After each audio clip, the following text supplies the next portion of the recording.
주시고 같이 한 목소리로 나라를 위해서 외쳐주시는 모든 애국 동포들 참 대단하십니다. 이게 한두 번도 아니고 오늘은 목사님 제가 시간을 그러면 오늘 제가 시간을 5분 되면 이렇게 해주세요. 지금 저 모든 사람들이 월요일날 한국 시간 월요일날 한독수청이 이제 판결이 나온다 그러잖아요. 그날 선고한다 그랬는데 아마 기각이나 각하로 갈 거예요. 한독수청에는 전혀 탄핵 심판을 소추할 아무런 이유가 없었어요. 그냥 끌고 왔던 거죠. 그런데 얘네들이 현재 애들이 그냥 한덕수 총리를 밀어놓고 윤 대통령을 얼른 하려고 그랬어요. 2월 달에. 근데 이게 안 된 거예요. 왜냐면 애국 시민들이 결사항전해서 이게 분위기가 바뀌었는데 이제 와서 그럼 급하게 보통 화요일이나 목요일 금요일 날 선고하게 되는데 월요일 날 하는 거는 무슨 뒤에서 힘이 작용했다는 겁니다. 한마디로 해서 이재명이하고 문재인하고 권력 단계에 지금 분열이 생겨서 걔들끼리 교통정리하고 있는 거라고 전 보고 있습니다. 이 얘기는 굉장히 길기 때문에 여기서 5분 안에 할 수가 없고 그렇게 하시고 제가 오늘 뭐냐면 반국가 세력에 어떤 짓을 하고 있는지 그 경찰 공안 관계 얘기를 좀 해보려고 합니다. 여러분 한국 경찰 요즘 좀 이상하지 않아요? 이상합니다.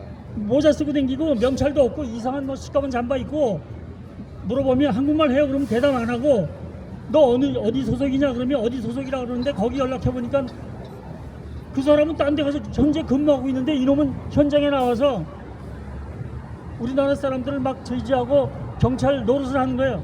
이게 왜 그러냐면 지금 지방 경찰들이 전부 분권화되어 있기 때문에 중앙정부에서 어떻게 돌아가는지 알지 못하는 거예요. 그러니까 지방 경찰청에 중국 놈들이 얼마만큼 들어와서 경찰 노릇을 하는지 알 수가 없는 거예요. 왜냐면 우리나라의 이민 정책이 지금 개판이기 때문에 그렇습니다. 좌파 정권이 들어와서 이 경찰이 어떻게 되냐면 우리나라에 16개의 경찰청이 있습니다.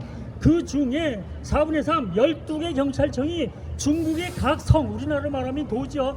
각 성의 그 공안당국 경찰이죠. 거기하고 MOU를 맺었습니다.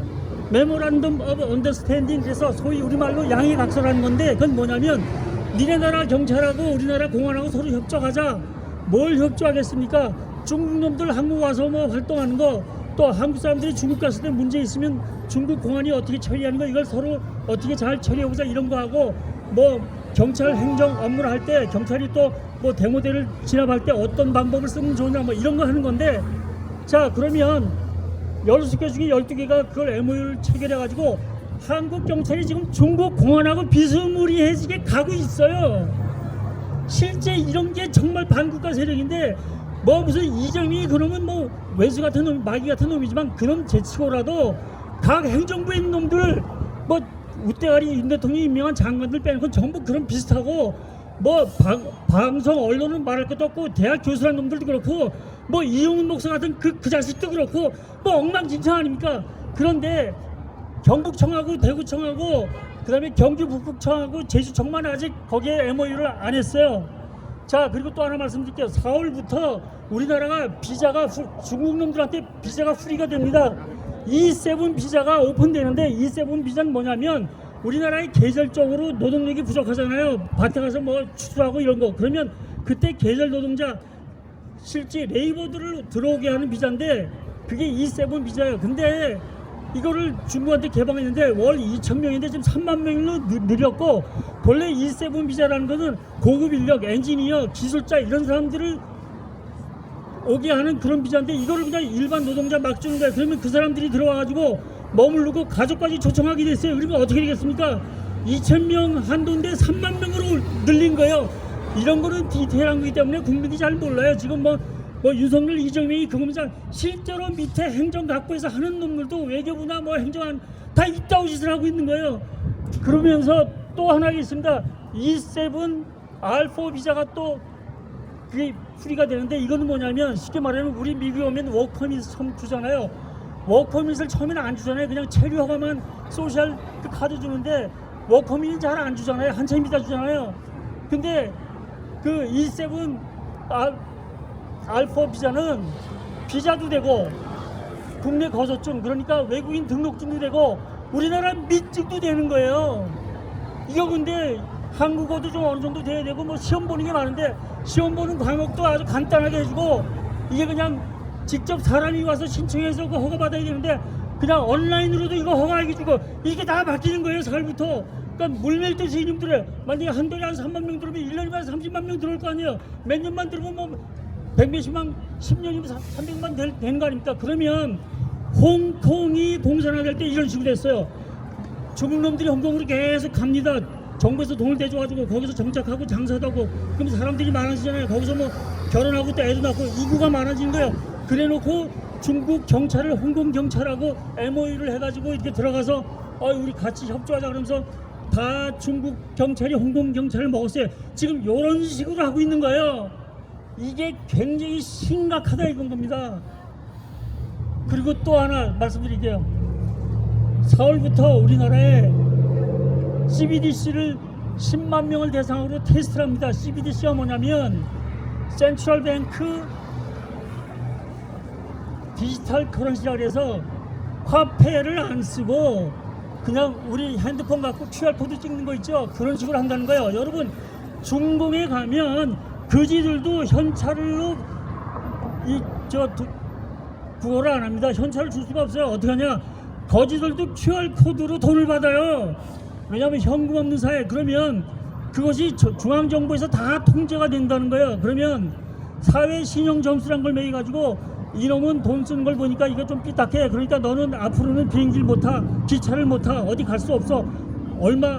어떤 물건을 살 수 없어. 이렇게 통제할 수 있는 거야. 중앙에서 다 통제한다는 거예요.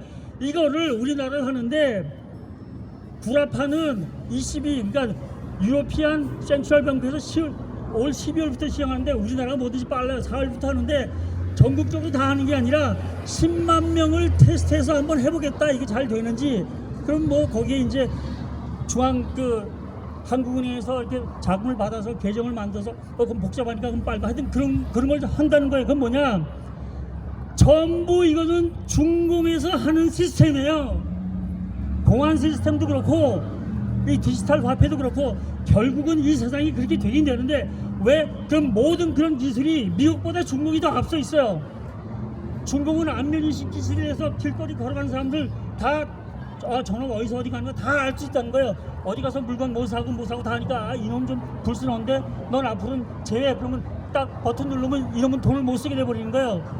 현찰 뭐 이런 돈이 아니니까 그걸 하고 있는 거예요. 그러니까 이거는 지금 뭐 탄핵 이런 걸 떠나서 전부 그렇게 돌아가고 있는데 정말 제대로 된 나라 같으면 언론 방송에서 야 이거 문제가 있다 어떻게 이런 식으로 막 개방하느냐 중국 놈들한테 이런 얘기가 나오는데 한마디도 언론에 안 나오는 거 아닙니까? 이게 방송에도. 왜 그렇습니까?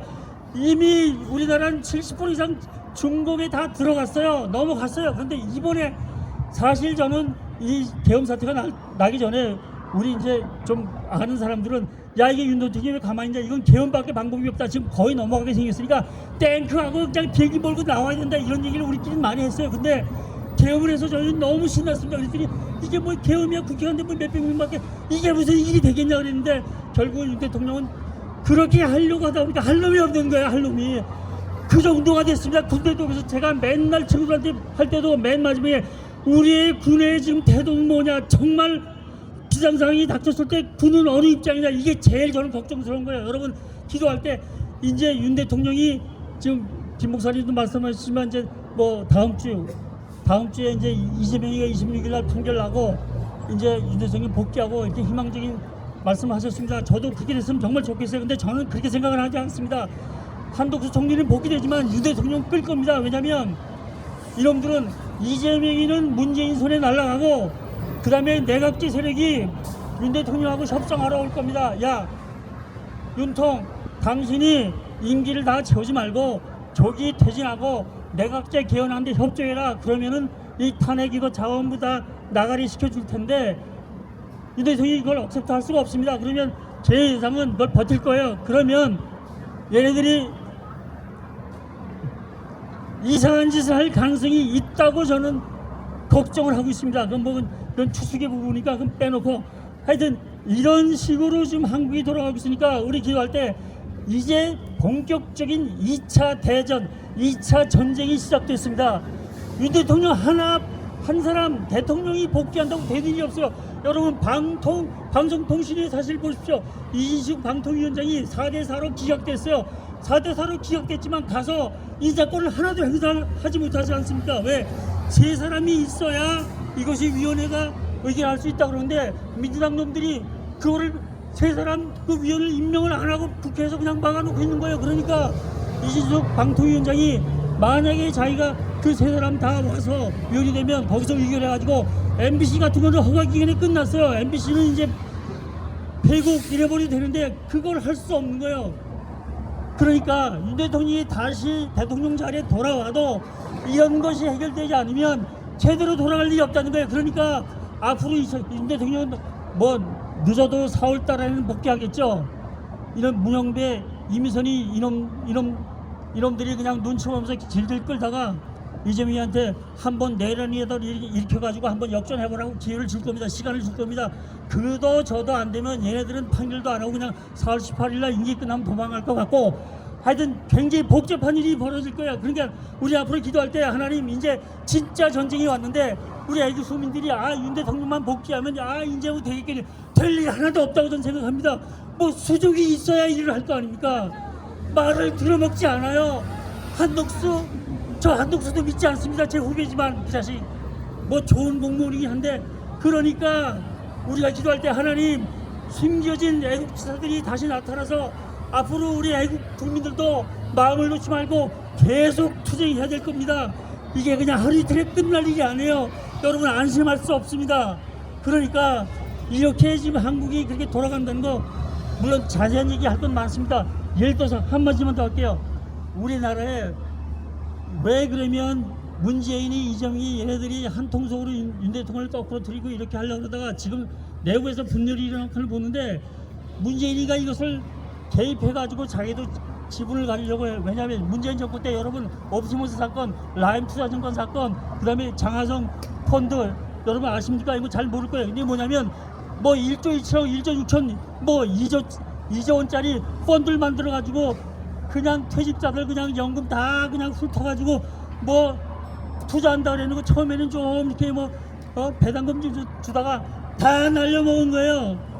문재인이가 엄청 해먹은 거예요. 그 문재인 정권 애들이 이걸 그냥 수사를 해야 되는데 여러분 여의도에 그 다 돈 가진 애들이 다 여의도잖아요. 증권, 채권, 뭐 주식 다 이런 거. 그런데 옛날에 그 여의도에 그런 금융거래를 수사하는 그런 합수단이 있었어요.